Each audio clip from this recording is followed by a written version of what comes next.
In this video, we're going to look at strategic unfollowing. And there's a free tool that we recommend. It's at manageflitter.com. When you get there, if you've never been there before, you'll want to sign up for a new free account. Otherwise, just press Start and connect to Twitter to authorize your account.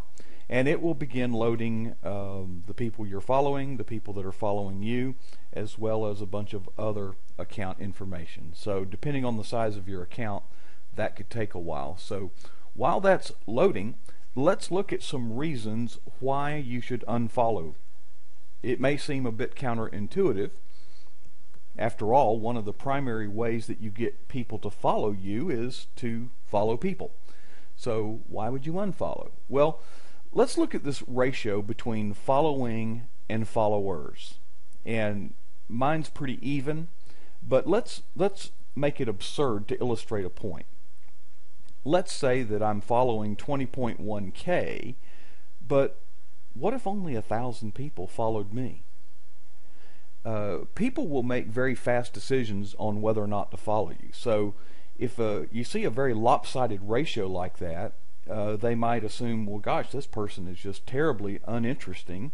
If he was interesting at all, more people would be following. Turn it around. Let's suppose that you have 20,000 followers, and let's suppose I was only following 1,000 back.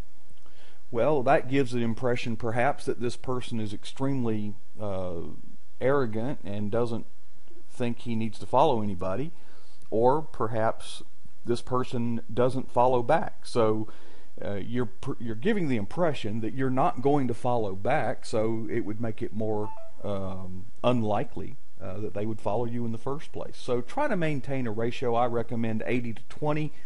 In other words, if you've got 20,000 followers, you need to be following at least 80% of that number up to 120% of that number. Some ratio like that. You may have your own idea of what the ideal ratio is, but we recommend 80-20. Another interesting fact is that when you unfollow people, you may find they follow you after you've unfollowed them. Why is that?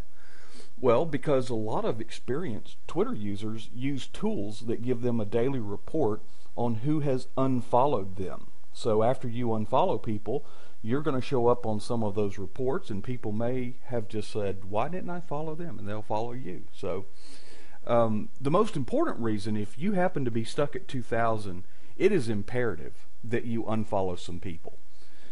Experienced people will see right away, oh, here's one that's stuck at 2,000, and they're not going to follow you, simply because they know that there's no chance that you can follow them back. So it's important that if you're stuck at 2,000, get rid of at least 400 the first day. I mean, just get rid of them, okay? And finally, it's useful on Twitter if you want to be helpful to others. Experienced Twitter users use tools that let them look at a certain role model and look at who they are following. And this is how they harvest new people to follow. So you want to clean up your the people that you're following so that there's a good likelihood that if people use you as a model and look at who you're following, that there's a good probability of a follow back. Okay.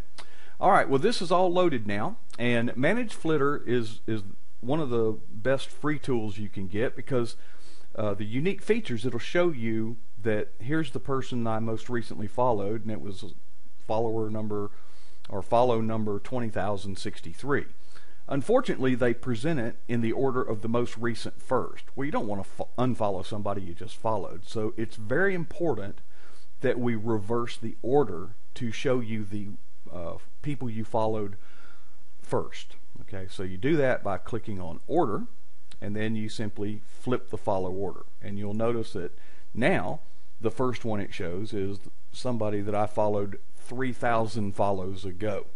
So gee, that's been a while, so if they haven't followed me back by now, chances are good they're simply not going to. So you just click the unfollow button, and it's that simple.